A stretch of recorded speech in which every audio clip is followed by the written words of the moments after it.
حسین ہے۔ امام حسین کا جو کربلا کا دورہ ہے وہ تبلیغی دورہ نہیں ہے، وہ صرف اور صرف وہ دورہ تھا جس میں آپ کا یہ مقصد تھا کہ حضور کا دین تخت پر آ جائے۔ آپ سجادہ نشین ہیں اس مسجد کے، مسجد نبوی، اور پھر سجادہ نشین ہیں آپ اس مسجد کے، مسجد حرام کے آپ سجادہ نشین ہیں۔ مکہ شریف تو کربلا تک پہنچے اور تقریر کی تھی آپ نے، کسی نے پوچھا آپ کربلا کیوں آئے ہو، تہاڈا کی کم ہے کربلا؟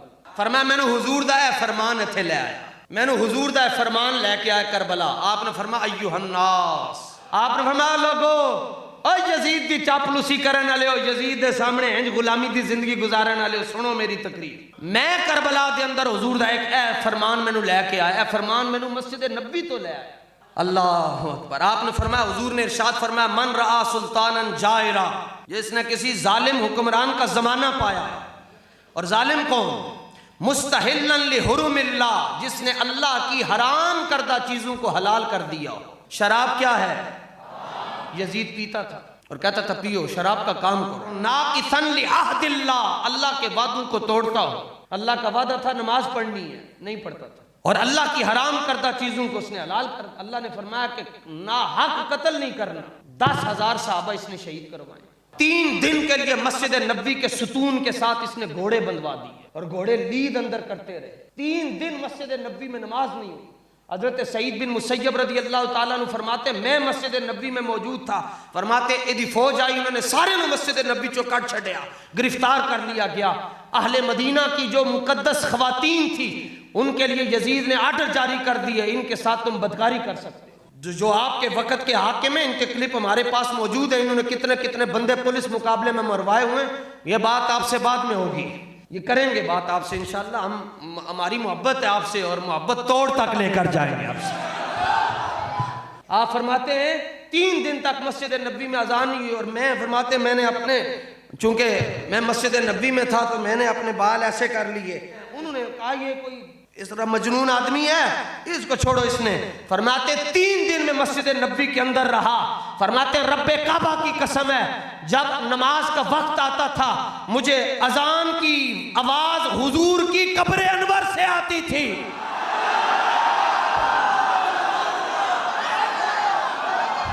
فرمایا حضرت عمر اذان دیتے، صدیق اکبر اقامت کہتے، اور میں حضور کی اقتداء میں نماز پڑھا کرتا تھا۔ لبیک لبیک لبیک یا رسول اللہ، لبیک لبیک لبیک یا رسول اللہ، لبیک لبیک لبیک یا رسول اللہ، لبیک لبیک لبیک یا رسول اللہ، لبیک لبیک لبیک۔ یہ ہماری سیاست ہے، یہ ہماری سیاست ہے۔ جس پارٹی میں ایسی سیاست ہو چلے جانا ادھر، ووٹ دے دینا 8 فروری کو۔ تو یہ ظلم ہے اس کا، اور بڑے ظلم ہے۔ اس سے بڑا کیا ظلم ہے؟ جس گلے پر میرے آقا و مولا نے بوسے دیے اس گلے پر اس نے تلوار چلا دی۔ جن ہونٹوں کو حضور نے بوسہ دیا ان ہونٹوں پر اس نے تیر چلوائے۔ جن کو دیکھ کر رسول اللہ کی یاد تازہ ہوتی تھی اس نے 6 ماہ کے علی اصغر پاک کی حلق میں اس نے خنجر مروائے۔ آپ نے فرمایا مجھے حضور کا ایک فرمان یہاں لے آیا کہ جس نے ظالم حکمران کا زمانہ پایا، اور ظالم وہ ہو جو اللہ کی حرام کردہ چیزوں کو حلال کرتا ہو۔ آپ کو پتہ ہی نہیں ہے ناموس رسالت اور ختم نبوت کا مسئلہ کتنا حساس ہے کہ 2018 میں جو حکومت تھی اس نے حضور کو آخری نبی ماننے سے انکار کر دیا، اور قانونی طور پر وہاں سے لفظ آخری نبی ہٹایا۔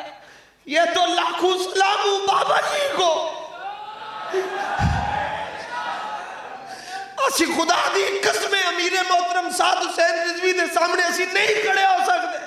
یہ تو سلام ہو وہی چیر والے بابے کو جس نے کہا نہیں نہیں اور میرے ہونے نبی دی عزت دے ہوتے حملہ ہو جائے جو نہیں ہوڑ دیا گا میں۔ لبیک یا رسول اللہ، لبیک لبیک لبیک یا رسول اللہ، لبیک لبیک لبیک یا رسول اللہ، لبیک لبیک لبیک یا رسول اللہ، لبیک لبیک لبیک یا رسول اللہ۔ توجہ پوچھو غوثیہ مسجد والوں سے، ایک وقت تھا کہ یہاں باہر والے سپیکروں میں درود و سلام بھی پڑھا جاتا تھا اور خطبہ بھی سنا جاتا تھا، آج کیوں نہیں ہو رہا؟ یہ مسجدوں کے سپیکر کس نے اتروائے؟ ظلم نہیں ہے؟ آپ نے فرمایا کہ مجھے حضور کا یہ فرمان لے کر آیا ہے، اللہ کی حرام کردہ چیزوں کو حلال کرتا ہو، اللہ کے وعدے کو توڑتا ہو اور اللہ کے رسول کی سنت کا مخالف ہو۔ حضور کی سنت کیا ہے؟ بدر جاؤ، حضور کی سنت ہے احد جاؤ، خندق میں جاؤ، تبوک میں جاؤ، مستلق میں جاؤ، مریسی میں جاؤ، یہ حضور کی سنت ہے۔ یزید جہاد کا منکر تھا، کہتا تھا جہاد وہ دے خلاف کرنے جڑا ساڑھے خلاف اٹھے۔ آپ نے فرمایا جب یہ صورتحال ہو فَلَمْ يُغَيِّرْ مَا عَلَيْهِ بِفِعْلٍ وَلَا قَوْلٍ، فرمایا جس نے زبان کے ذریعے اور عمل کے ذریعے اس ظالم حکمران کے خلاف قدم نہ اٹھایا، او کدھر جائے گا؟ اے میرے ہاتھی اوہی کتاب نے جڑی بابا جی دے ہاتھی سی۔ فرمایا کان حقا علی اللہ ان یدخلہ مدخلہ، پھر فرمایا اللہ پر حق ہے کہ اللہ اس بندے کو جہنم میں بھیجے گا۔